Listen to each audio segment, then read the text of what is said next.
Hey, salut ami, bon mardi à toi. Aujourd'hui, le sujet de cette vidéo va être particulièrement angoissant pour moi. C'est stressant d'en parler parce que ce sujet-là, ça a été un truc qui m'a vraiment pourri la vie pendant un très long moment, enfin de très grosses périodes.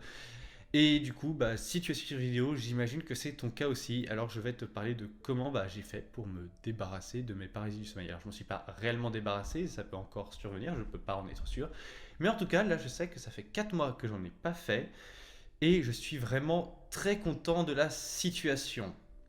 Et d'abord, voyons voir ce que c'est que les paralysies du sommeil.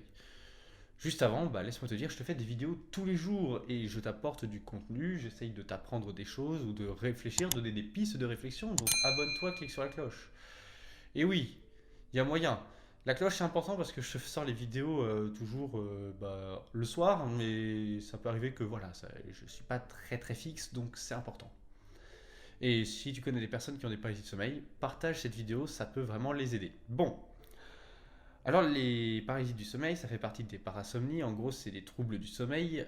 Et qu'est-ce qu'on a dans les troubles du sommeil? En quoi ça consiste? En fait, ça survient pendant la phase de sommeil paradoxal, donc la phase où tu as tes rêves, théoriquement. Voilà. Et du coup, comme tu as tes rêves, dans tes rêves, tu bouges et en fait, le cerveau, il déconnecte la partie qui actionne les muscles pour éviter que quand tu rêves que tu fous un coup de poing à quelqu'un, par exemple, ça t'évite que la personne qui est en train de dormir avec toi se prenne l'uppercut et se perde des dents. Voilà, c'est un peu l'idée. Le problème, c'est que tu as cette hypotonie qui arrive et en fait, c'est une hypotonie musculaire, donc ton corps ne répond plus, donc c'est bien ça qui est déconnecté, sauf que tu es réveillé. Et c'est stressant. Ton corps ne te répond plus. Tu as l'impression d'être complètement prisonnier. En plus, en ce moment-là, tu commences à stresser, donc et tu réponds plus et tu te sens vraiment prisonnier. C'est ultra angoissant. Ça te prend vraiment au niveau de la gorge et de la poitrine. C'est là que je le ressens le plus. Et moi, dans les mains. Alors, je sais pas, quand je vois des témoignages, tout le monde parle de gorge et poitrine, donc je le ressens, mais moi, c'est les mains qui me stressent le plus parce que je contrôle plus mes mains. Et c'est vraiment horrible ce moment-là. Alors certains ont des présences qui viennent appuyer ou des choses comme ça qui arrivent. Donc il y a ce genre de choses qui viennent des témoignages des personnes qui font des paralysies du sommeil. Ça m'est arrivé que 2 fois. Sur le nombre que j'ai fait, ça va. Je trouve que j'ai eu beaucoup de chance. Mais ce moment-là, c'est horrible. Alors, je m'en suis débarrassé, enfin j'espère m'en être débarrassé, en travaillant un peu sur mon sommeil.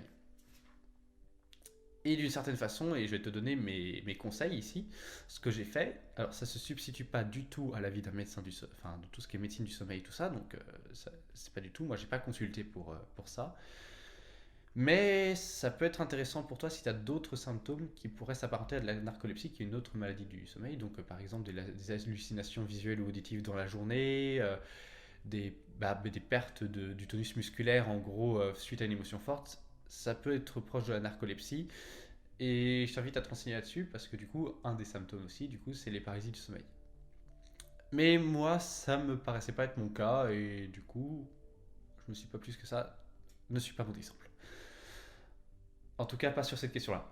Consulte un médecin si tu le peux. Si t'as pas envie et que c'est vraiment très occasionnel, bon, là tu peux essayer mes techniques parce qu'en soi, il n'y a pas de réel traitement. Il y a quelques 2-3 médicaments qui vont essayer d'agir sur ça, mais au-delà de ça, ça soigne pas, tu peux toujours en avoir.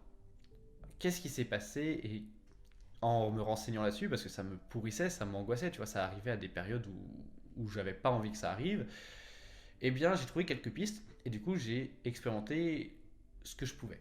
La première de mes expérimentations, ça a été de me coucher tôt et de me lever tôt. Alors je sais que de base j'ai un rythme matinal, enfin je suis quelqu'un de matinal, je te mets dans la vidéo juste en haut et ça a été confirmé, j'ai testé des applications de sommeil, donc je vois que mon meilleur sommeil c'est quand je me lève tôt et que je me couche pas trop tard.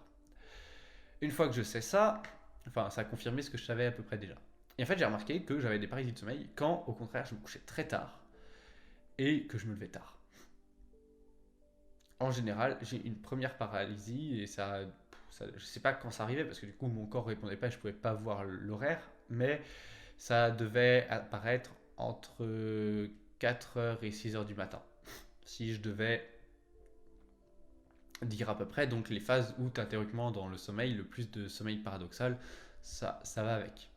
Là où donc ce que j'ai voulu changer, j'ai commencé à me coucher plus tôt, à me lever plus tôt et à heure fixe. En fait, en fixant mes horaires, mon sommeil paradoxal, de ce que j'ai compris et de ce que j'ai à peu près observé, ça l'a permis de le fixer entre guillemets et de dire à mon cerveau, ok, c'est à cette heure-là que je me réveille, c'est à cette heure-là que je suis conscient, ça sert à rien de déconnecter mon corps à ce moment-là. C'est à peu près comme ça que je vois les choses, c'est totalement de la broscience, mais pourquoi pas. Le deuxième point qui vraiment est très important, c'est la consommation d'alcool. Il est un temps où j'étais un bon vivant, bon gros vivant, enfin, je reste toujours un bon vivant, mais j'abusais clairement des soirées de l'alcool. Soirée étudiante, toi-même tu connais. Et j'ai remarqué que quand j'en enchaînais vraiment, vraiment beaucoup, dans les jours qui suivaient, j'avais de très grandes chances de me faire une grosse paralysie de sommeil. Et d'en prendre une tellement chère. D'ailleurs, les deux fois où j'ai eu ces apparitions, c'était des surlendemains de cuite.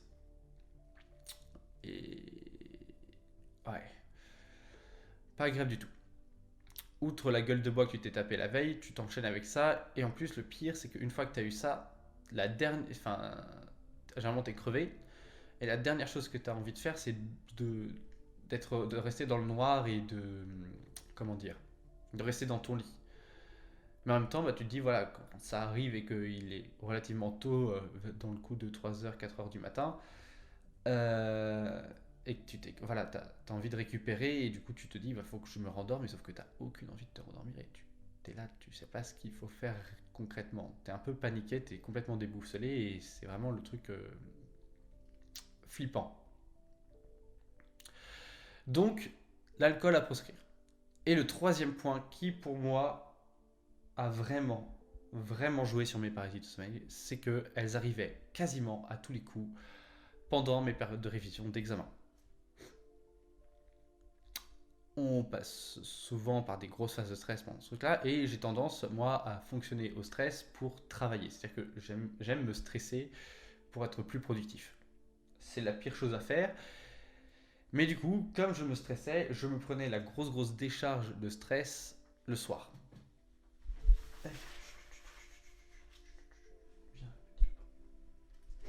Et comme j'avais encore cette grosse décharge de stress le soir, bah, avant de m'endormir, et que j'en avais aussi quand je me réveillais, entre guillemets, c'est la tête.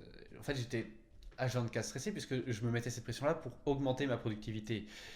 Et en fait, c'est là que j'avais ces périodes en gros. Et ça collait généralement aussi, parce que avant que les périodes de révision commençaient, c'est là aussi que je me mettais les plus grosses murges de ma vie, à l'état de déchets humains. Enfin, pas directement pendant les périodes de révision, mais quelques temps avant, pour fêter la fin des cours, si on peut dire, vie étudiante, hein. Toi-même tu connais.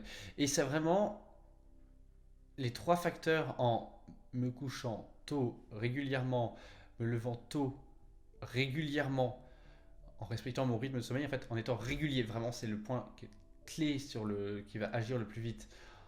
En enlevant la consommation d'alcool, alors moi je consommais pas de drogue donc c'est pas un souci, mais j'imagine que ça doit jouer. Là par contre je me suis pas renseigné plus que ça. Et du coup, en réduisant le stress. Alors, réduire le stress, je vais te faire des vidéos sur le sujet. Pour le moment, tu peux le voir à ma tête et à ma magnifique dermite sur mon front que c'est pas le meilleur moment pour que je te parle de techniques pour abaisser le stress. Parce qu'en ce moment, je me mets un max de stress et pourtant, je n'arrive à ne pas en faire. Pourquoi? Parce que je joue sur les deux premiers points qui sont deux points extrêmement, enfin, clés.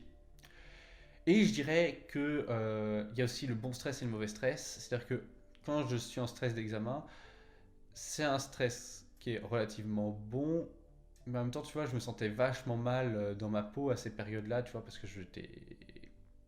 Bah forcément, je me mettais un gros stress et je m'étais murgé avant, donc dissonance cognitive maximale entre. Je me dis, voilà, je suis un élève sérieux et en même temps, mes actes étaient complètement éloignés de ce que je faisais.